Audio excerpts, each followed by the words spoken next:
ကောင်မလေးအကြက်တဲဖြစ်နေချိန်တိုင်းတထေးကြီးကအမြဲတမ်းပေါ်လာတတ်ပါတယ်။လွန်ခဲ့တဲ့6လကဆေးရုံမှာသူတို့2ယောက်စတင်ဆုံးတွေ့ခဲ့ကြတာပါ။တထေးကြီးကားအက်ဆီဒင့်ဖြစ်ပြီးခြေထောက်ဒဏ်ရာနဲ့ဆေးရုံရောက်လာတော့အလုတ်တင်ဆရာဝန်မလေးဖြစ်တဲ့သူကပဲဒဏ်ရာကိုကုသပေးခဲ့ရပါတယ်။ဒဏ်ရာနေရာကနည်းနည်းထူးခြားနေတာကြောင့်ဆရာဖြစ်သူကတထေးကြီးရဲ့ဘောင်းဘီကိုအကုန်ချုပ်ခိုင်းခဲ့ပါတယ်။တွေးတိတ်အောင်အာယုံဆိုင်လုပ်ပေးနေတော့မှပဲတထေးကြီးကရုတ်တရက်နိုးလာပြီးသူ့လက်ကိုလှမ်းဖမ်းလိုက်ပါတယ်။အကုန်မြင်သွားပြီလားလို့မေးပြီးနောက်တထေးကြီးပြန်မေ့လဲသွားပါတယ်။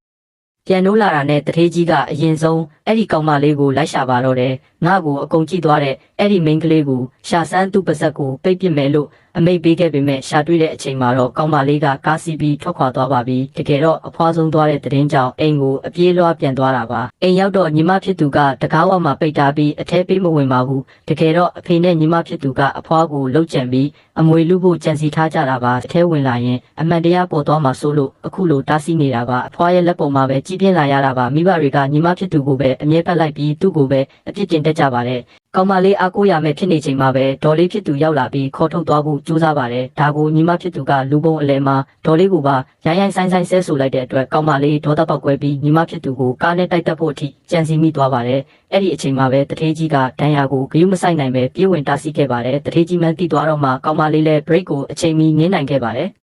အဲ့ဒီနောက်တထေးကြီးကသူ့ကိုအိမ်ခေါ်သွားဖို့လုပ်ပါတယ်အိမ်ရောက်တော့တထေးကြီးကစိတ်တက်မကြဘူးနှစ်သိမ့်ပေးပါတယ်ငါသာမင်းနေရာမှာဆိုရင်အခွင့်ရေးရတာနဲ့အဲ့ဒီလူတွေကိုခြေပွားအောင်ငင်းချေပြစ်မှာလို့ပြောလိုက်ပေမဲ့ကောင်မလေးကညှင်းဆန်ခဲ့ပါတယ်ဒါနဲ့တထေးကြီးကငါပေါင်းပြီးကိုချွတ်ကြည့်ထားပြီးတော့ဘေးမှာမနေချင်ဘူးပေါ့လေဆိုပြီးစနောက်လိုက်မှကောင်မလေးကသဘောတူလိုက်ပါတော့တယ်ဒေါ်လေးဖြစ်သူကကောင်မလေးကိုလာတွေ့ပြီးအဖွားကဘီလီယံနဲ့ချီတန်ဖိုးရှိတဲ့မြေကွက်ကြီးကိုတေတန်းစာနဲ့ခြံထားပေးခဲ့ကြောင်းပြောပြပါတယ်။အဲ့ဒီတေတန်းစာကိုဒေါ်လေးကပဲတင်ထားပေးတာပါ။ဒီလောက်များတဲ့ပစ္စည်းတွေကိုကောင်မလေးမကာကွယ်နိုင်ပါဘူး။ဒေါ်လေးကစိုးရိမ်နေပေမဲ့ကောင်မလေးကတော့သူ့မှာအားကိုးရမယ့်တထေးကြီးရှိနေပြီလို့ပြန်ပြောခဲ့ပါတယ်။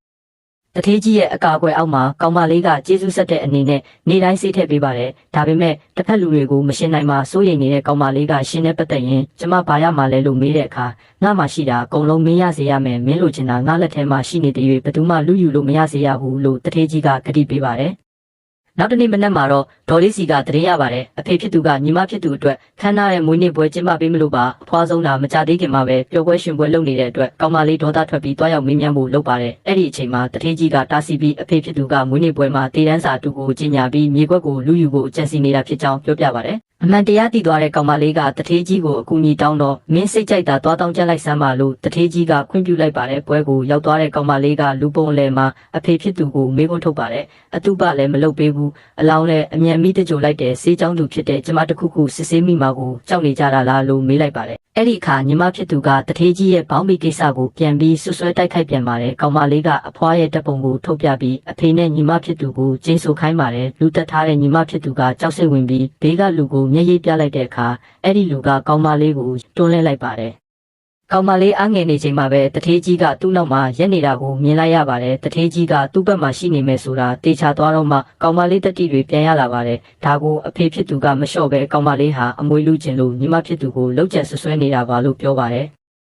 ကောင်မလေးကအဖွားရဲ့တေတန်းစာအစ်စ်ကိုထုတ်ပြလိုက်ပေမဲ့အဖေဖြစ်သူကကြိုတင်ပြင်ဆင်ထားတဲ့အတိုင်းရှေ့နေကိုတေတန်းစာတူထုတ်ပြခိုင်းပါတယ်ရှေ့နေကလည်းသူ့ရဲ့လုပ်ငန်းခွင်ဂုဏ်သိက္ခာနဲ့ယဉ်ပြီးဒီတေတန်းစာကမှအစ်စ်ဖြစ်ကြောင်းထောက်ခံလိုက်ပါတယ်လူတွေအားလုံးကကောင်မလေးကိုကဲ့ရဲ့လာကြပြီးအဖေဖြစ်သူကလုံခြုံရေးတွေကိုခေါ်ပြီးကောင်မလေးကိုအပြင်မောင်းထုတ်ခိုင်းပါတယ်ကောင်မလေးအစွမ်းကုန်အကြက်တဲဆိုင်နေချိန်မှာတော့တောက်လျှောက်ငြိမ်နေခဲ့တဲ့တထေးကြီးကတကယ်ကိုကောင်းတဲ့ပြဆက်တစ်ခုပဲလို့ပြောရင်းရှိထွက်လာပါတော့တယ်